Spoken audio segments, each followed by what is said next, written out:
non-applicability.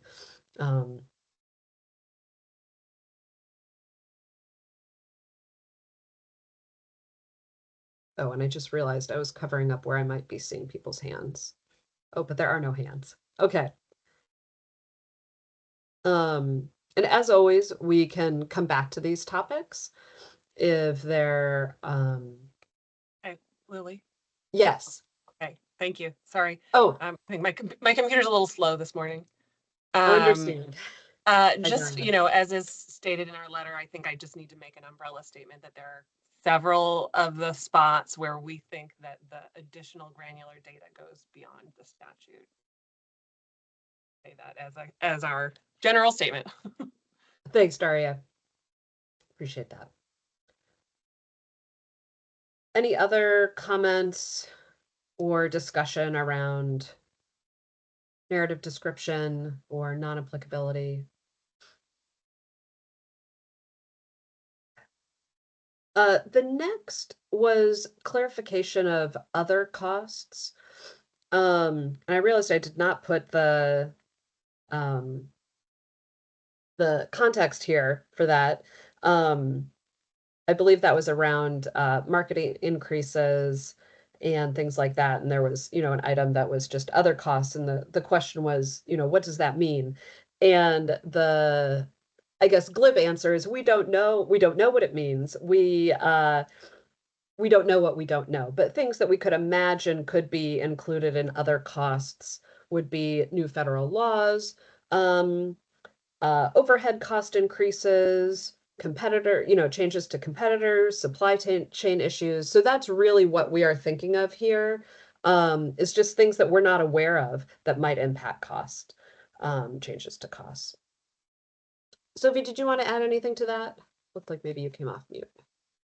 No, I think you covered it because we don't know what all costs manufacturers might have, and we don't want to state a few select costs and be amiss of something that might be a factor in how they set their price.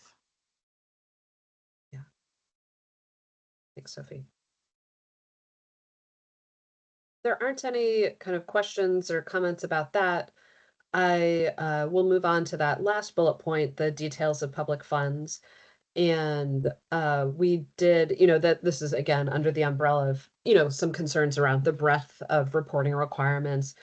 And you'll see in this version, we did remove the additional language. Any questions or comments about that?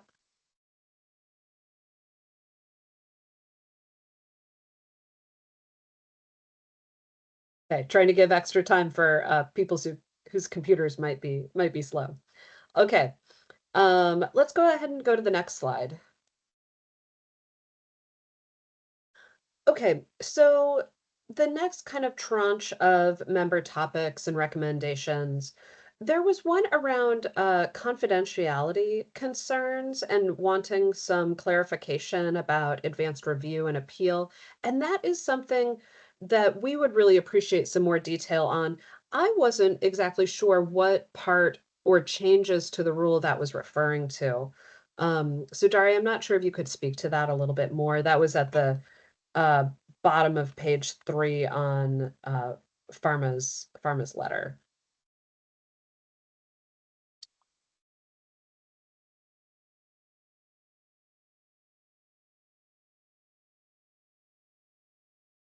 And I'm happy to paraphrase because I have that in front of me if that's helpful for folks. Understanding is that, a manufacturer marks something as trade secret. The department does their review.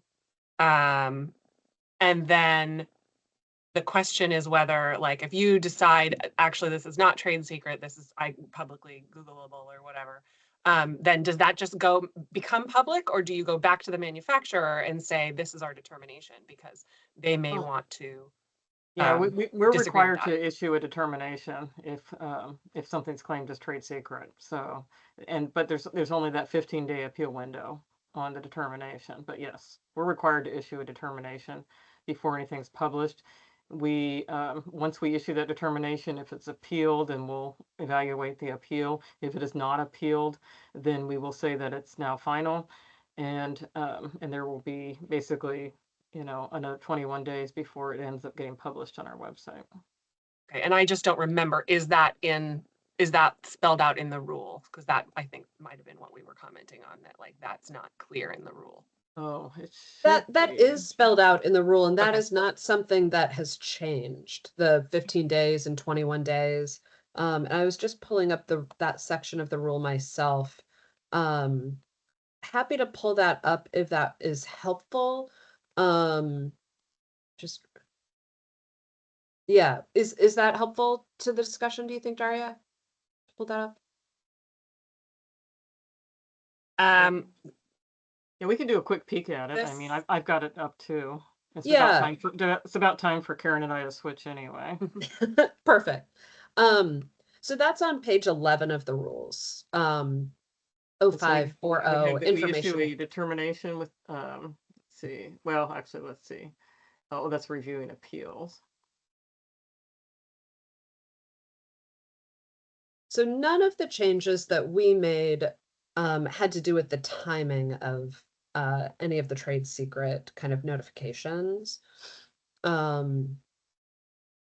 You scroll down, yeah, I think kind of it was more around the certification and a little bit of the language. Burden of proof. And then if you Okay. look where Sophie started at 3 and 4, I know it's hard to highlight because it's a PDF. It's just being kind of a pain. Everyone's computers are being a pain Okay, today, it sounds like. Notify the manufacturer and provide a written explanation of the department's termination. And then within 15 days, they may an appeal can be submitted. To the director. Yeah. And then under 4, we only have have 15 days to look at it, but we yes. generally need the Or- legal reviews. Right. It takes long. I will take this back to my attorney counterpart that I works on this with me and yes. review what, I'm just forgetting exactly what the concern was there. I understand. I'll take that back. It feels like forever ago. So I completely understand. And that was really just a part where, I wasn't sure what was being referenced. So wanting to make sure we understood.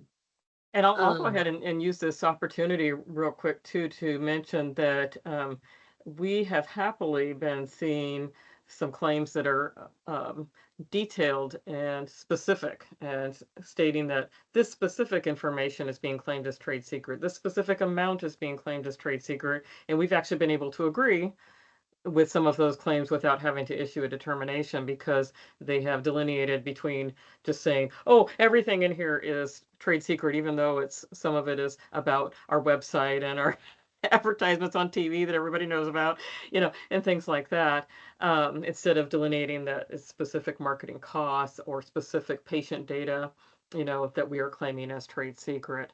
And so we have been seeing more of that, where it's been very specific and we have been able to agree with the claim and have not had to issue a determination. So that's, I just wanted to. Yeah, That's that's been very helpful nice. context, Sophie. And I think also kind of sets up, some of what we're trying to do with having it be a little easier to, like you're saying, delineate the information. And really mark pieces that, in this example are trade secret and that are not, because sometimes we're getting things that I think, it's like, a long narrative field, and maybe a piece of that really is trade secret, but marking the whole thing. Without clarifying what the claim is. Right. Okay. So in terms of clarifying additional information request section, there were some comments around the number of requests, and then also clarifications that extensions were automatically granted. And we do have some language drafted that was included to hopefully clarify that. And that is on slide 6. So I think we can maybe wait to discuss. Oh, okay. Yeah, I have it on a slide. So we can wait to discuss that section. And then if you go to the next slide, Sophie. So these were kind of more themes from the conversation from last meeting. We didn't necessarily get written comments about them. But we have done some revisions to the new drug definition and to the reporting manufacturer definition to try to clarify what we mean by that. And so we'll go over that in detail in future slides to show that language and discuss it and make sure it actually is clarifying. And then hopefully people saw that, and this is, I believe, from meeting one, we had proposed removing good faith effort, and a number of folks said they would like to keep that. So we've changed that language to read act in good faith, which is a little bit more consistent with how statute uses that type of language. So just to be a little bit more consistent. So we have added that back in throughout the rule, and I tried to highlight those instances in previous sections. Any discussion on good faith effort before we move into more details?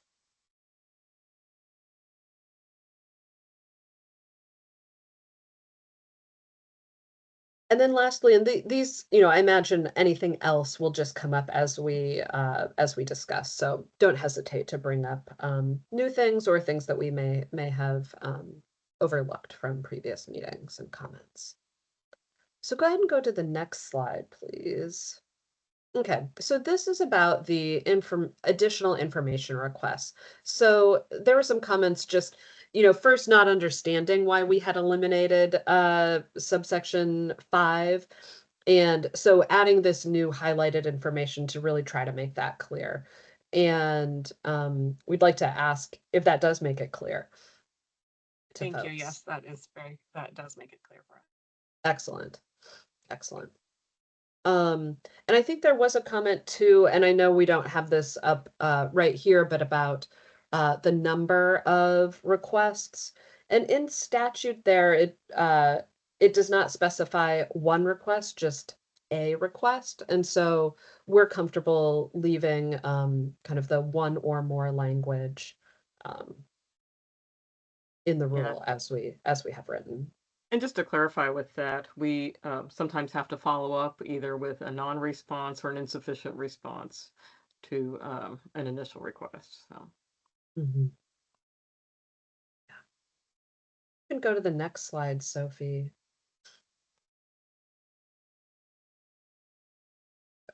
Okay, just catching up with my own notes. Okay, just get into a little bit more detail around the clarifying a new prescription drug definition. So we got some really helpful comments in the last meeting that supplemental approval is an actual type of approval and it was not just the kind of common terminology that we were using it as. And so the intent with our changes is to clarify that if a new NDC is added at any point, it's considered a new prescription drug for our reporting purposes. So that would include things like a new line or patent extender. And we'd really like to review that language with you on the next slide. And then we had also gotten this continuously marketed, lacked some clarity. And so we revised that language. Yeah, let's go to the next slide so we can see the language. And then Daria, go ahead. Thank you. Yeah, appreciate the change on supplemental. The question that I got back from our experts was just asking you to clarify whether you mean NDC 9 or NDC 11. NDC 11s are far, far more granular. And I think what you're probably, the information you're probably looking for is NDC 9. But they would.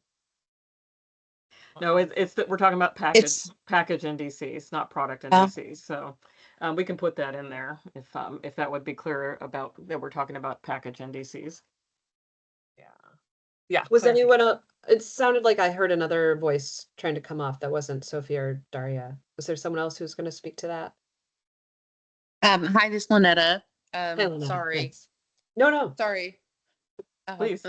I am having computer issues, so I apologize. It's going around today. Yeah.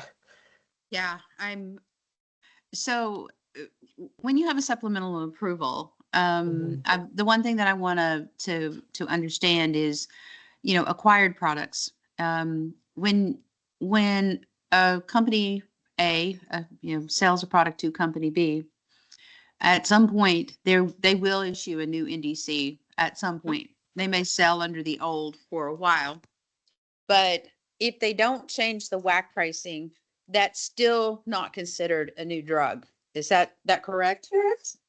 Whether they do or not, it's not considered a new drug.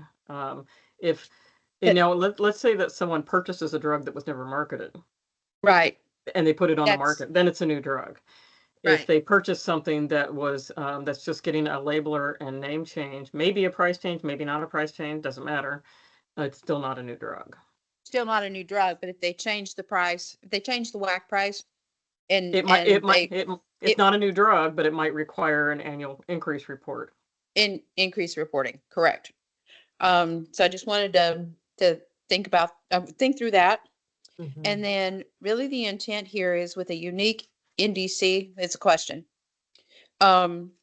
Because you could have an NDC 11 that, I'm going to use oral solids because they're more simple. You launch an oral solid and you have a package size of 30, but then you you may launch a package size of 60. That 60 having the full NDC 11 is what you're considering a new drug. Is that correct? Yep. Correct. Our system and reporting system is package NDC based, and so that's what we're limited to at this point. Yes. Okay, so it's a new NDC with a new WAC. Would that be a fair statement? It's a new NDC and it has a WAC. Yes. Yeah, If it doesn't have a WAC. Yeah, but I'm just wondering, does that bring any clarity? Because it's a new NDC and a new WAC. I'm just wondering if that brings any clarity. I don't think that's important. It's just the fact that it's a new NDC that is not a product that has just had a change, doesn't fall under Right. 6B. Okay, Daria, thank you. Does that conversation kind of help what you're thinking? And apologies if I cut you off before. I wanted to make sure we were hearing everyone. No, I think just clarity, I'll take that back. Our folks had said, the preference would be NDC 9. But I hear Sophia saying very clearly that's what your program. Our system isn't based that way, unfortunately, right now. At some point, I would like it to be. But yeah, so I'll let them know, and we'll put that in our letter. Great. But that was the initial feedback I got, was just clarifying would be the first step. Great. Okay, I'll let Karen switch back and take over with slide 8 there. And in terms of the kind of previously, which had been continuously, our idea there was, the continuously, it seemed like understandably was causing some confusion. And so this is just trying to say if at any time it had been marketed. Maybe they stopped briefly or something.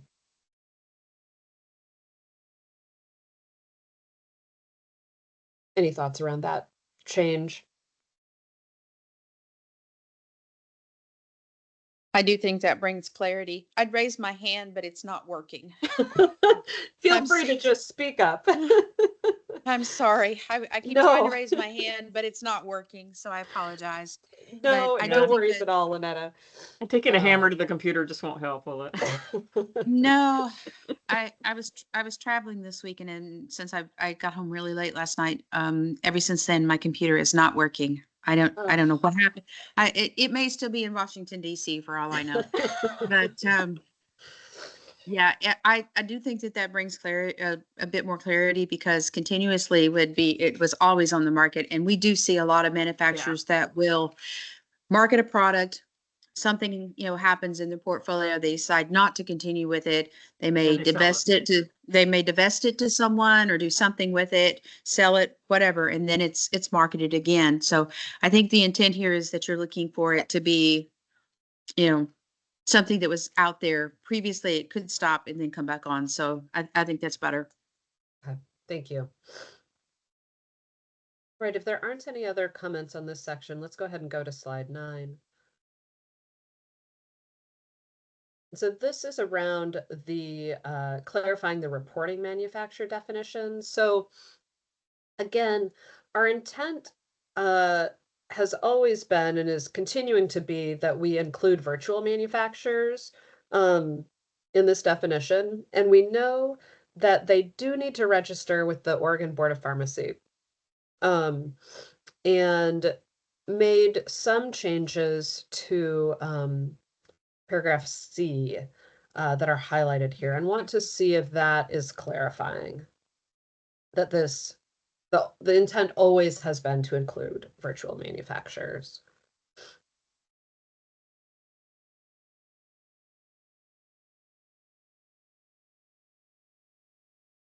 I think so. Yes, thank you. Yeah, thank you, Lynetta. Any other comments about this?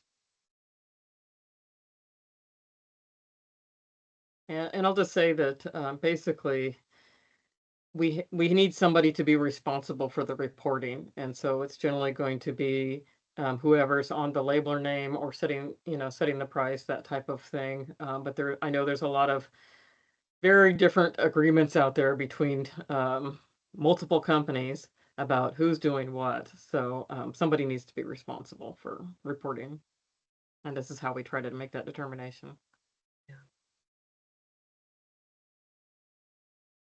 Okay. Oh, go ahead.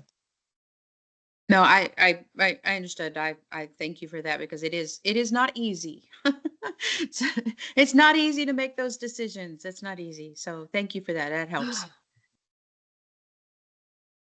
Okay, we're running ahead of schedule, which always happens when I schedule an extra long meeting, as Sophie will know from internal meetings. So let's go ahead and go to the new section of rules. There aren't other kind of questions or comments about previous changes. Okay. We can go ahead and skip to slide 11. So with the changes in the news section, I know in previous meetings we had posed some really specific questions to you all to make sure that our changes were being interpreted the way we intended. And we don't have there are fewer changes in this set of rules.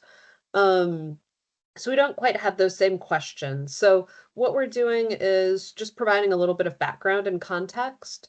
So on this 0540, the information claimed to be trade secret that we've talked a little bit about already, really why we're making those changes is, and Sophie already touched on it, is we get a lot of questions about trade secrets. And we want to minimize the administrative burden on both sides. And that back and forth, understanding that there, will always be some. This is sensitive information. And I know folks want to be careful about that, understandably. And often we just get one small piece of trade secret information in this larger narrative. So again, we're trying to break that out.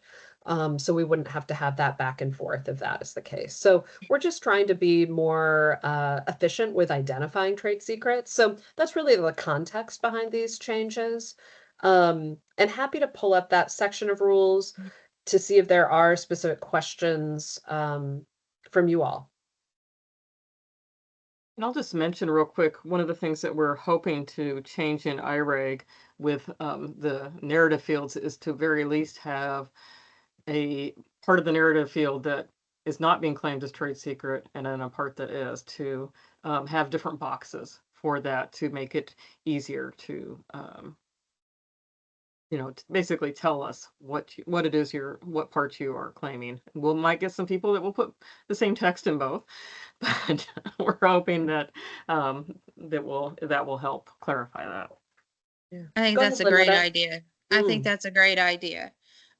Because I will tell you from helping with multiple manufacturers, that's one of the things that we greatly struggle with, because to Sophie's very valid point, a lot of what you have to state about a marketing, particularly for marketing, it is a television ad, it's on the website. Those things are clearly not trade secret, but it's hard to convey. Those pieces are not. But then when it does get to the more sensitive thing, you got to really be saying very specific things. So if those could be broken out, I do think that that would be a very big assistance to the manufacturers as we're, looking to make sure that we're conveying correctly what those trade secrets are.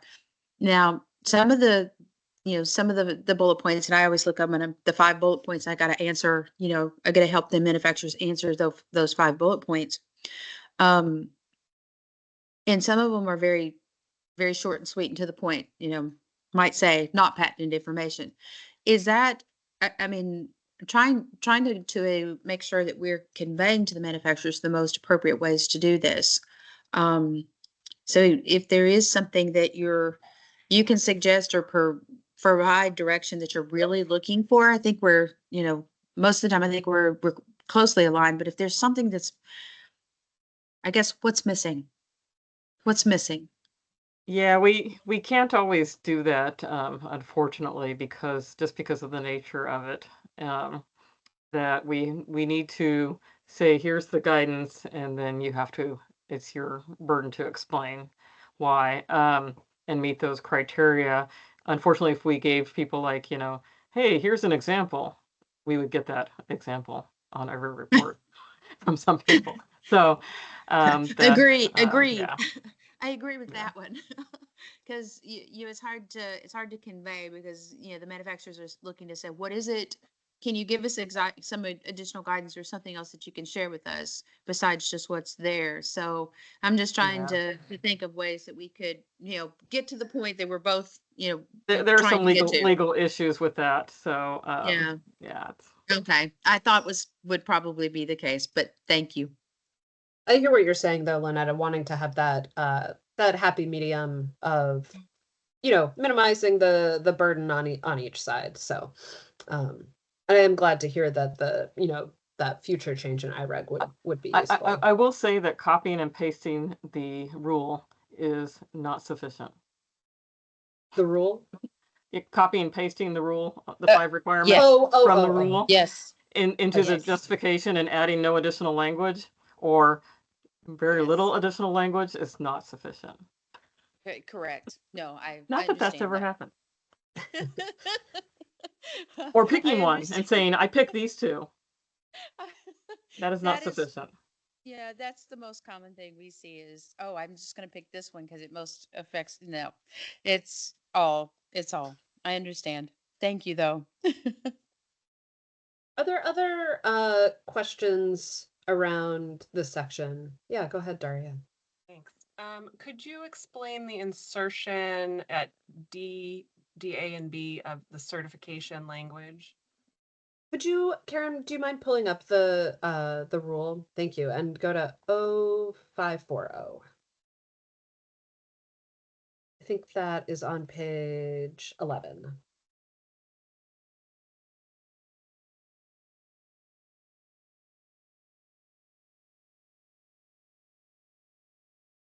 Great. And sorry, tell me the reference again, Daria. Keep going down. Okay. D, little d, A, and B. There. Oh, here we go. So you're talking about these new parts. Yeah. Yeah. So the purpose of this is really to make sure, I think, that folks are taking this seriously. Sophie gave a couple examples of how some people might not take this seriously. And so I think this is just trying to emphasize that, this is something that needs careful thought and review.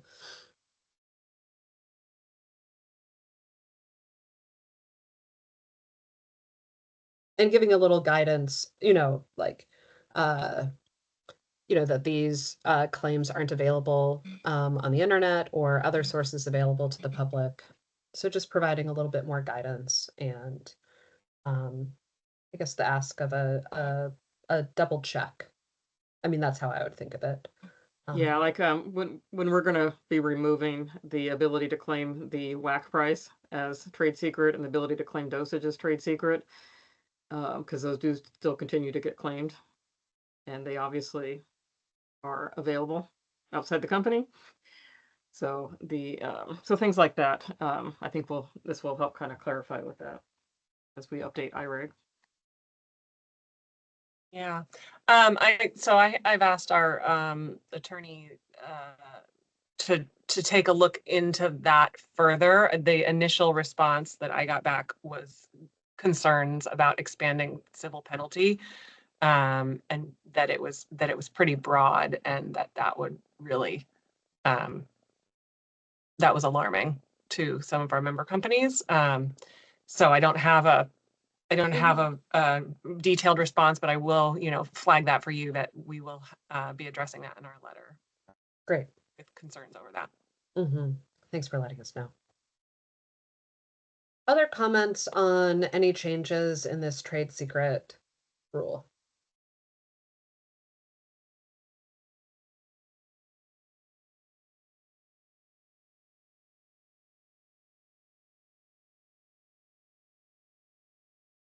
We can go back to the slides, Karen, and go to slide 12. And again, so this is on the next rule, the public disclosure of filings.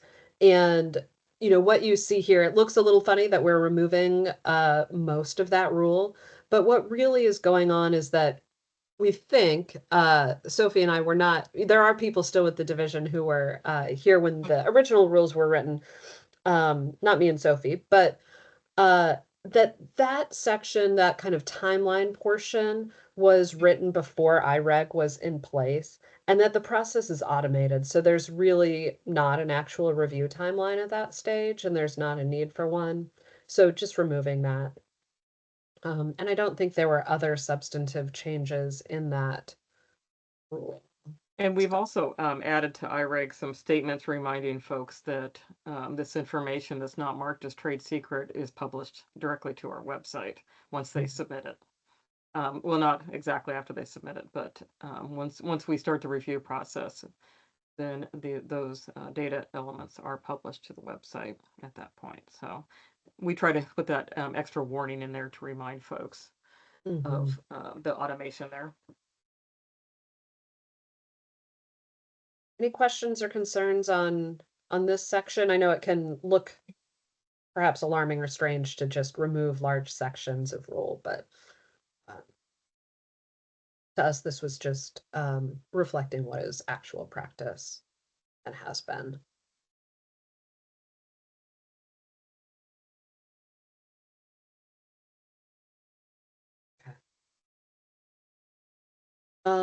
Let's go ahead and go to the next slide, which is about civil penalties.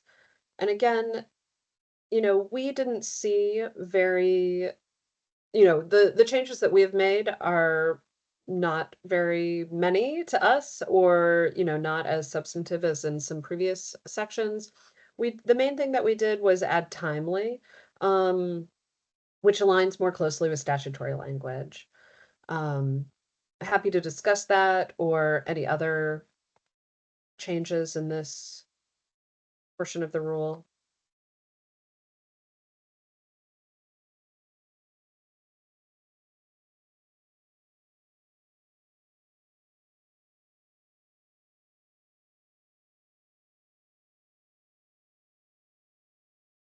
Just to publicly note from here too is that our goal is compliance, not to try to stack up civil penalties on manufacturers. So we do try very, very hard to work with companies to bring them into compliance before it gets to anything like this. Yeah. Thanks for noting that, Sophie. So at this stage, we don't have any other specific content to discuss from our end. Happy to open it up to you all and talk about any portion of the rule, as all the rules that we're revising are now up. Well, I did have a couple of things I wanted to mention. One is that as far as keeping the trade secret determinations secure and things like that, we do use for those that may not have participated in it, we do use the BizCom system to securely transmit the determination, and we keep it viewable for only for the allotted appeal period, just to limit any chances of that information being available to somebody else. And so we try to put those safeguards in place to be very careful with that. The only thing that's in IREG is the message about the determination being issued in BizCom. And one of the safeguard reasons we do that as well is so that everyone on the account will at least very well know about that, in case they were not somebody who directly received the BizCom link and they need to see it or something. Thanks for that context, Sophie.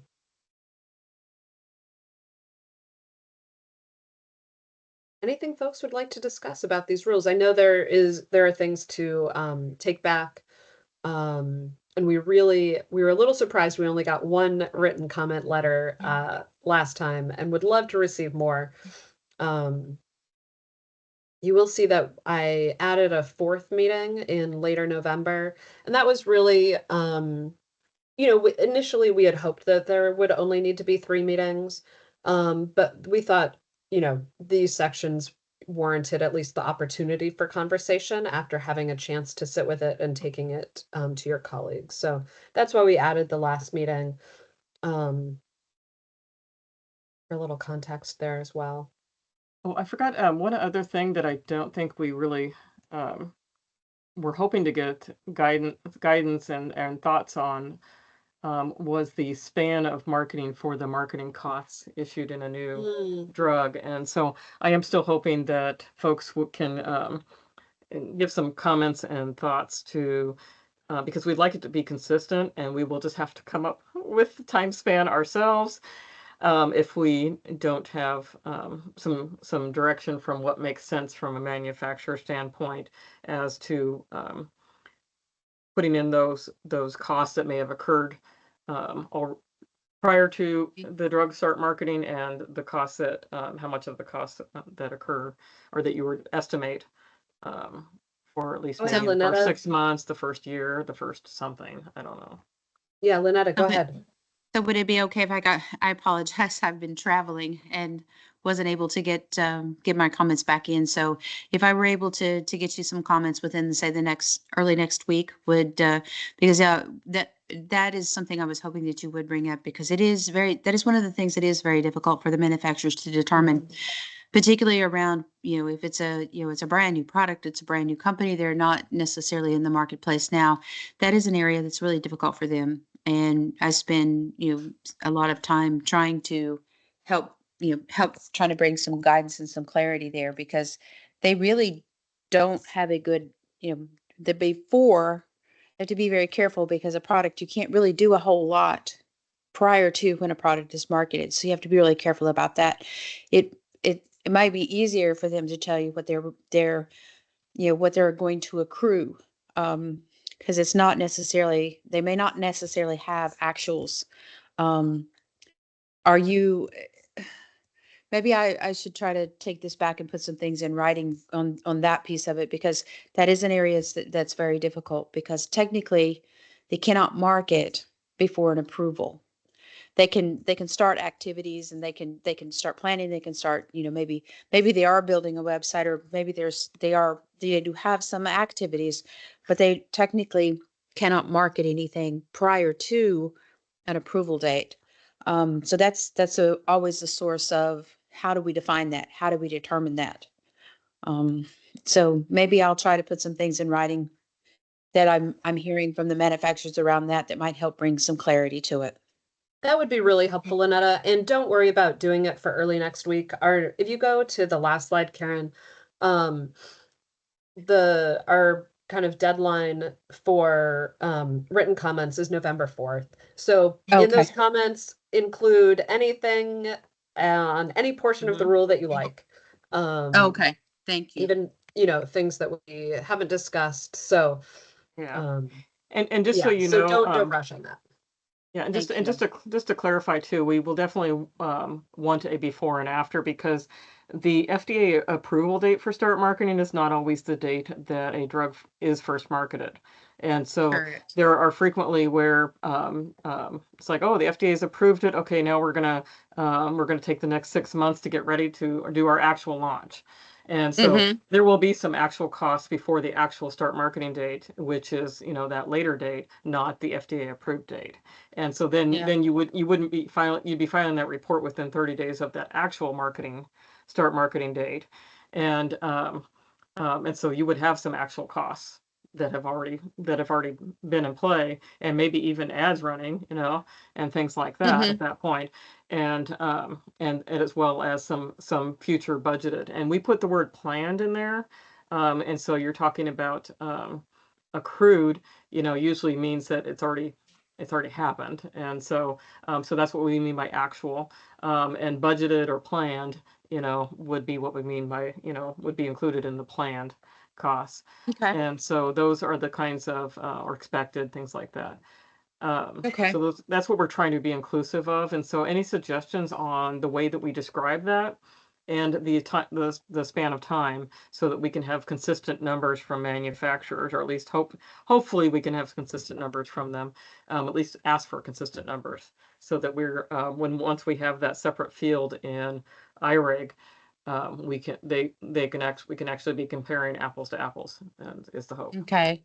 Yeah, I'm gonna run this by a couple of folks in the that are better at finance than me, to make sure that I'm looking at it from that perspective. Sophie, that's really very And helpful. anyone else here who wants to give a thoughts on that, that would be great too, as well. Yes. Yeah. Thanks, Lynetta. Really appreciate that. Of course. If there aren't other things to discuss about any of the rules today, we can move to public comment, but I wanna give pause for another minute just to see if RAC members do have other things they'd like to discuss at this point.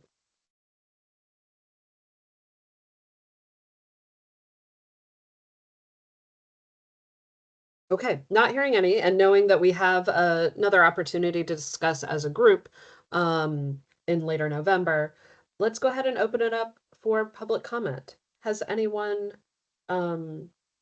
joined us to share public comment?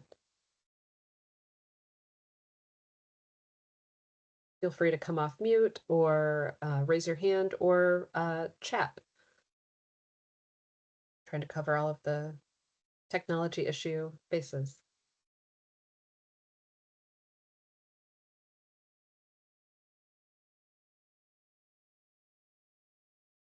Okay, not seeing any.